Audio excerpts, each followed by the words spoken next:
So the judgment actually relates to, it's called Ajaib Singh, Lena Singh versus the state of Punjab. It's a Supreme Court judgment which is preceded by a High Court judgment.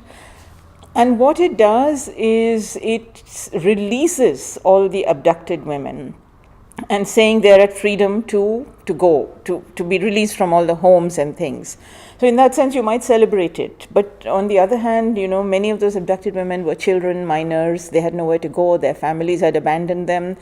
Several women who were in camps had been in relationships with men who they were married to or who had abducted them. What happens to their lives? So that leaves those questions completely unanswered. And I'll tell you a short little excerpt of a woman I met whose life really, for me, encapsulated all the troubled questions that that law is trying to deal with, particularly in this judgment, and opens up for me the question of, is law really equal to the complexities of people's lives? And this is the story of a woman I met who's called Shehnaz, but she was previously known as Gurbachan. And she was a woman who was abducted or picked up by somebody at partition along with some of her friends. And this man who abducted her married her, at least that's what the narrative seems to be. And she had 5 children by him. So he was not the profile of the terrible rapist, terrible abductor who treated the woman badly, etc. And she was called Gurbachan, but when she married him, she converted to Shehnaz. And then about, I think, 15 or 20 years, in 1962, India and Pakistan's relations opened up a little bit. She learned through somebody that her parents were still alive in India. And Afzal, her husband, offered to bring her to India to meet her parents. And they came, the whole family, husband, wife, and 5 children. And of course, they had an amazing reunion. But the parents then refused to let her go back. And they sent him back with the children, but they refused to let her go back, saying, you can't go back with this Muslim man. And she was kept at home and remarried, so she became Gurbachan again, and then she was married to a Sikh called Gursharan, he's a widower, he had a young son, she looked after his son.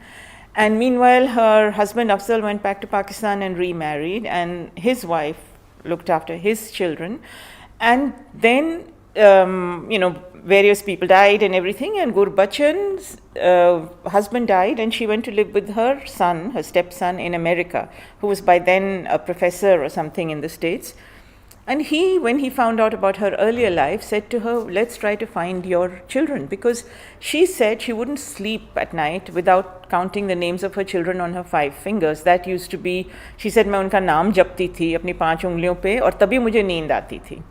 So he advertised in a Pakistani newspaper saying a mother seeks her children, and they found her children. And when I met her, she had come to Pakistan and she had chosen to become Shehnaz again. So now, this whole question of citizenship, boundaries, which border defines your citizenship, motherhood, family, home, everything, and choice. Because the Abducted Persons Act assumes that women have no choice. But here is a woman exercising her choice, at least to come back to her children. Did she exercise her choice when she stayed on with her husband? Then her parents took that choice away from her. How do these questions enter the law? So I'm really fascinated by this, and this is what I'm trying to explain. So in a sense, I'm familiar with the issues that underlie that judgment, but it's a real challenge to come to a judgment and to look at it as if you were the person taking a view and making a decision which impacts people's lives and which impacts history to come. So I don't really know whether I will be equal to it. I have to think, you have to place yourself in time, then you cannot sort of go back to a 70-year-old judgment with the knowledge that you have today. You are coming to it as a feminist, and I am a feminist, of course, steeped in the politics of feminism, but I'm not a lawyer, and I do not understand how law is practiced and used, and in a judgment you also have access to a lot of legal knowledge and legal precedents, which are something that don't come easily to me. So it's a challenge, but it's been really useful being in this meeting, because in some senses presenting those challenges and presenting those uncertainties to people who are much better versed in law and in looking at how, in analyzing judgments and in making judgments, because there are judges here as well.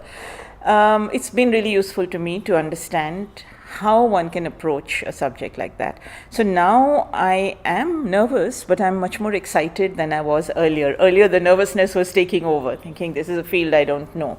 So let's see.